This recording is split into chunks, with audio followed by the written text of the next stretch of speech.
Andy? Yeah, I'm well, thanks. You? Yes, mate. Yeah, all good, mate. Excellent. Okay, let's start. Well, shall we? Right. Well, team news issues to begin with.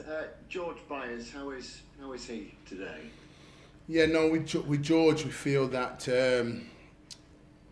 we just, even though he's back in it, we just feel probably he's not moving as fluently as he should. So we don't think we're going to risk him really for this weekend's game, really, in terms of George, where he's at. So we'll give him more time to recover. Do you feel that he might be available for Plymouth, or is it something that's a week or so? Yeah, let's have a look, because obviously with the games coming up thick and fast, we've got to sort of look at that as well, really, in terms of where he's at. But that'll be down to George and how well he's responding over the weekend, and then we can make an assessment of him when that game comes round. But we're just focusing on tomorrow's game now, Andy. But for George, it's probably come too soon. Is everybody else all right after last weekend? Yeah, everybody's fine, and which is good, and we get ready for the game tomorrow, really. How do you build on that performance, strong performance against Wickham last weekend? Yeah, more the same, Andy, because obviously the game's going to be different tomorrow. We know that's going to be different from last week, but in terms of the performance last week, I was really proud of the players. I was pleased with the performance. I was pleased because as well the team, the calibre of team that we beat in Wickham, I think they're a good team, a well-established team at this level with an excellent manager. And for us to put in that performance was a good, solid performance. What we have to do, Andy, is just align through it again. We've worked again this week. There's different dynamics to Port Vale. There's different strengths and weaknesses to Port Vale that we have to sort of contend with and manage, try and deal with, but also at the same time sort of implement our own game on them, really. So it'll be a really good game again. They're very good at home. They're strong at home, and so we envisage another tough test tomorrow. So Port Vale then aren't schooled in the dark arts, physical and long ball football. They're a different proposition. Yeah, very much so. Really good in how Darryl set them up. Really good. And of course, Andy, you got to remember that they're a team that's been promoted. So for large parts of last season, they've been really successful. And so they've got that mentality with them, really, in terms of that. And you know, when Sheffield Wednesday comes into town, it adds a bit more to the atmosphere. We'll take our large travelling away support there, and we always add to the atmosphere and the expectation for the game and the anticipation of the game, the adrenaline for the game. All that's heightened when we come into town. Yeah. That must add an extra layer perhaps of pressure as well as support to it. I enjoy it, Andy. I really do. I'm sharing inside the manager's office to all the fans. I mean, me and Gareth was sitting there last week chatting manager to manager, and we both eulogised on what a privilege it is to be managers of professional football clubs, and you know, we're just eulogising both of us because both of us played back in the day at that same time. Both of us have come through our coaching badges, and both of us now from playing and kicking lumps out of one another, here we are managing. So we were sitting there, and of course last week it was his 10th year and that in terms of management, done over 500 games, and we were just talking, and it is a special privileged position that we're in. So never ever one day does I look at this job and think to myself and take it for granted. I'm really privileged, and it's an honour. And with the expectation and everything else, Andy, from a whole professional footballing career, I've lived in expectation of trying to deliver and win games, and it's no different. So, yeah, you know, it's there. It'll always be there. And I think every manager, every club face it day in, day out. So, and we're no different here at Wednesday. From a team selection point of view, a lot of fans have spoken positively about the fact that Smith, Gregory and Windass are combining as a three, regardless of the kind of cosmetics of where they're actually positioned. How much do you want to persevere with that? Yeah, we spoke about that at the start of the season when we brought Michael Smith in. I heard people saying, "Well, how's the dynamics going to work?" And I'll say it again, the dynamics has worked with all three of them in. The dynamics will work with so-called more attacking players on the page with Malik, Alex is in here, Callum Patterson's in here. So you'll see that. You'll see games where maybe just a Smith or Gregory may play up front on his own with attacking dimensions of the pitch coming from different players. So you'll see them in together as a 3, a 2, a 1, maybe even a 4. You know, it's when I select the team and we work on it in training. Obviously, it's up to you guys then to pick the pieces out of it, really. But that's how we've done it already. And this season already, you've seen all sorts of combinations. And the thing for me is making sure that those combinations work. Will given the demands of the fixture programme, will your team selection, not necessarily for tomorrow, but for matches, say on Tuesday and beyond, be affected by fatigue issues, if not injury issues coming up? Spot on, Andy, for both reasons, for the travel, for both reasons, for if we suffer injury, that will impact the team for sure, and that's why we've tried to get the players in and get them in a suitable condition, because it's more than likely that over the course of this month, with the volume of games and the demands of the games and the demands of the travel, without a doubt the team will get called upon. So it's about the players being ready for the opportunity, and the opportunity can strike at any time, which we know. So it's about the boys being ready, and they've trained today and they look good today, and we get ready to travel down to Port Vale and get ready for the game tomorrow. Best of luck. Thanks. Cheers, Andy. Good to see you, mate. And you too. Yeah, Darren, how you doing? Yeah, good, thanks, Joe. Good stuff. Just before I move on to the Port Vale stuff, there was a few people speaking about it after the Wickham game. With Grimmer, it looked like he got booked twice. Was there anything mentioned to you about that? Because it really did look like he'd been shown a yellow card twice, which obviously should have been a red if that was the case. Yeah, it was the case, but what happened was the referee, unfortunately, booked the wrong player. So even though Jack Grimmer got booked twice, accidentally booked Alfie Mawson, really. So it meant he got away with it. Obviously, the referee cannot change his decision at the time. Once the player's gone in the book, he's gone in the book. So even though Grimmer did make those 2 challenges and should have been probably shown the red card, the referee was just human error, really, and booked the wrong player. So it's a pretty good job Wednesday went and won that game then. Yeah, you could say so, yeah. Brilliant. Just on the injury front, you said everyone else is fine. Just on Barry specifically, you said he picked up a bit of a knock against Wickham. Is he fine? Is he all good? Who's that, Joe?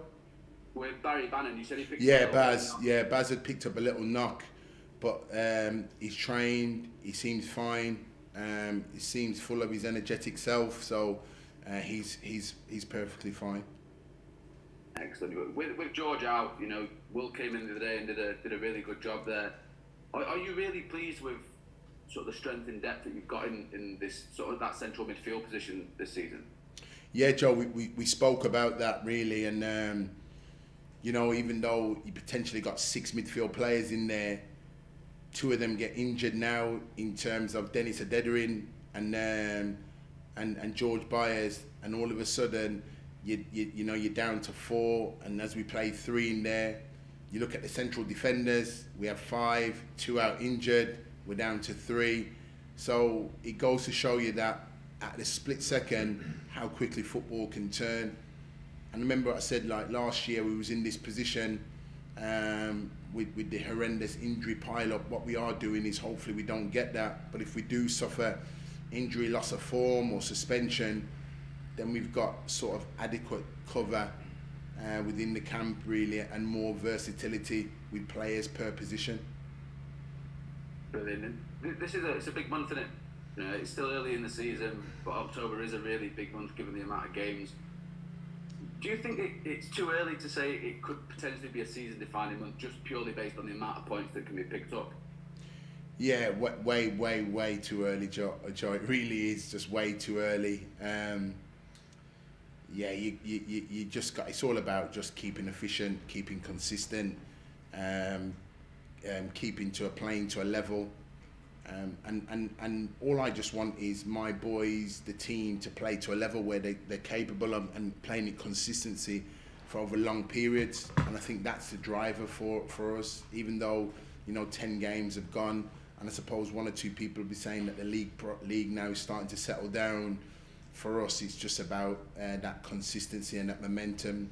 It's a long month ahead of us with the games, with the volume of games. But we just got to be ready for it, and this is the start of the October fixture list, and we have a tough game to contend with.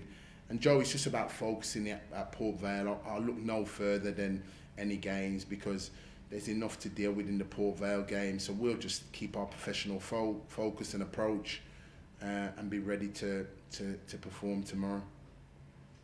Brilliant. Just on the league in general, it was tough last season. It's tough again this season. Do you think that League One is even stronger this season in terms of the amount of teams that are going to be gunning for those promotion spots? I think so. I think League One's stronger this year. I know a lot of people spoke about it being strong last year, but if you look at the level and the volume of clubs, it's getting stronger and stronger. League One, with the personnel and the players that have dropped into League One and are operating in League One. There's some real top players. There's international players in League One. There's clubs that have already applied their trade in the Premier League and are in League One. There's players that have applied their trade in the Premier League that are in League One. There's current international players playing in League One. So that's why it gives the volume of, and every club's got them in them, Joe.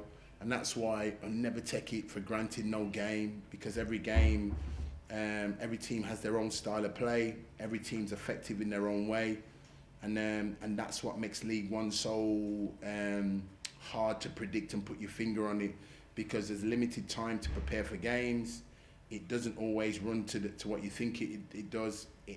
League One's reputation for any of the so-called bigger clubs has no reputation or no respect for it at all. So consistently you're having to dust yourself down and prepare for the next game and make sure that mentally and physically you're ready to go into the next game, and that's exactly what we've been doing day in, day out, week after week and through the months. Excellent. Just lastly for me, another big crowd, or away crowd for Wednesday this weekend, almost 4,000 Wednesday fans going. Is it something you look out for? When the tickets go on sale, do you keep an eye on it and see how many are gone? And obviously, I know you always make sure you go over to the away fans after the game as well. Always for the away support. I mean, and credit. I get the number comes through from the girls at the ticket office, and the secretary always lets me know the away day support, and it's great to hear that we've taken our full ticket allocation and we haven't asked for extra, gave us extra and we've taken it. So really that's superb really for us. So we know tomorrow the atmosphere will be great down there because we'll bring the noise. So it's great for us. I thank all the fans. I really do thank them all. Wish them all a safe journey there, and we'll all see them there tomorrow. And as I said, behind the goal, sing your hearts out for the players, because you do mean a lot to us, and we do appreciate how you come and support us in your numbers. And as I said, hopefully tomorrow we'll get prepared, and we know we've got to perform tomorrow. Lovely stuff. Thanks for your time, Darren. I'll see you down there. Cheers, Joe. Darren, how's it going? You all right? Yes, good, thanks, Alex. Yeah, good, thanks. Brilliant, great stuff. In terms of the logistics, obviously the Plymouth game wasn't meant to be this week. With it being Plymouth away, it's not a short one. How difficult is it to throw logistics together to look after a bunch of professional athletes and get them up and down the country? Yeah, no, and again, yeah, you take that into consideration because that's been a game that's been factored in this month, and we have to prepare for it. And after Saturday, we get little time because we've got to turn around and get down south and get down there, and you take into consideration the recovery time, you take into consideration the game. It's been kicked off at 7:45. So you take in all those factors really and try and prepare the team, because it's a different time of the day to prepare the games. And yeah, we are used to it because we've done it season after season. But I think I suppose it's just the longevity of the journey. But it is there.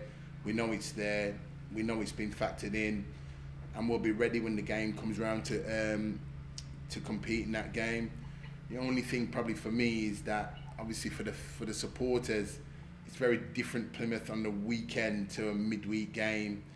So, and I've no doubt that where the supporters, that was, when the original fixture was meant to be played, was coming down the weekend, the Wednesday fans make it a weekend of it, maybe Friday, Saturday, and come back up Sunday.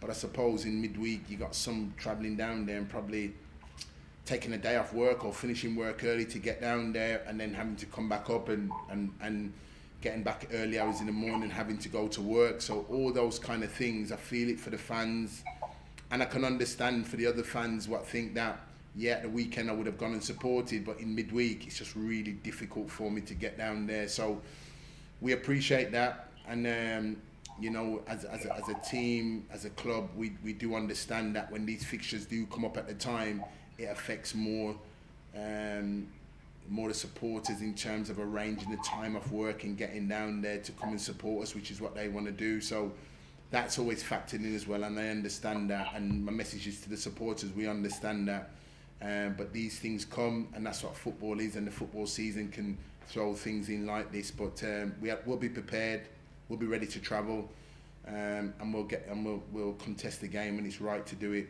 But until now, Alex, it's all about tomorrow. Just one more question on that short gap between the two games. How are you getting down there? If you have a rest day on the Sunday, a travel day on the Monday, perhaps. Is there any training that goes on between these two matches? Yeah, what we'll do is we'll get down there. We'll train on Monday as normal, and then we feel that to try and get down there, we feel that using the train service to get down there, we probably feel that's probably the most suitable and efficient way to get down there to the game, and then we'll get ready for the game on Tuesday and that. So that'll probably be our training and travelling arrangements in preparation for that game. Brilliant, great stuff. I want to ask how Mark McGinnis is getting on. He's a few weeks into his recovery now. Yeah, really good. We feel that he's probably at the end of the road in terms of his rehab, and we really feel he's made significant strides, and it's good to see him. And by all accounts from the medical department, all the reports on him in terms of where he's at and where he needs to be at are all good. So really pleased, and hopefully it won't be too long for him. Has he been in training? Was there a picture that I saw of him in the background, or just like sort of just starting to get part the session? And as we break down our sessions in training, there's parts to the training where we can join in, but there's parts of the physical side where we can it needs to be exempt from, really. So it's just very early parts, but it's good, it's still good. It's all part and parcel of the processing when getting back to full fitness. Pierce Charles had a big week. He's obviously been away with the senior Northern Ireland side. Where are things at with his contract talks? They've been rumbling on for a few weeks now. Yeah, we, hopefully, we'll have some more news on that with the week ahead, hopefully. But talks have gone really, really good, Alex. Really pleased with Pierce. He's had a wonderful week, and for him, in terms of that call-up, was special. And it shows the potential that he has, and even at the young age that he has, he's got bags of potential, and he's just carrying on doing what he is. What I like about him is a wonderful work ethic and a humbleness and a focus with him for one so young. And credit to him that he trains in and around the first team on a daily basis. And like I said, facing Smith, Gregory, Patterson, Wilkes, Myton, Windass, that's a calibre of players really that he's got to get his angles right in goals if he's going to stop shots from them. Last one from me. You may wish to answer this or not, and no pressure either way. You've always been sort of straight down the line with the pressure and expectation of the job that you do. I wondered about your family, your friends, people close to you. You know, there are occasional unsavoury words. You know, it takes up a lot of your time. The pressure is enormous on a football manager. How do they deal with it, and do they deal with it well? You know, can you give us any insight on that? Yeah, no, it's a good question, because I suppose probably from their point of view, they probably don't see as much as Darren Moore is probably what they anticipated, but with the love and respect that they've got for me, I think they understand it. I think they're probably the bit probably for me, time management is probably a real key factor, because time management is wanting to do the job to the best of my ability and make sure I've got no regrets in it, but also at the same time getting that balance in between working and your private life, is trying to get that connection together. And I wouldn't say I've properly got it lined up, Alex, because you know the demands of the job and managing Sheffield Wednesday, I feel are great, but I'm kind of happy in terms of some of the work that we've done here, but also at the same time I'm driven because there's so much more work to be done, because as I said, success for me is a moving target, and you still got to keep moving. And I think if you stand still, you get caught. And I think it's management nowadays, you got to be committed to the job. There's high levels of demands with the job, but as long as I know that I'm working to the best of I possibly can, I just want to put my head on the pillow at night and know that it's a good day's work done and it's on to the next one. Is there too much pressure on football managers these days? Have you seen that maybe it's been ramped up by, I don't know, social media, the glare of 24-hour rolling news and all that sort of thing? Potentially, but I mean, it's all within the times now in terms of it, because there's much more media scope and understanding. There's much more things being talked about: team shape, dynamics, players, how the team's performed, how the team's not performed, combinations with players, types of goals you've scored.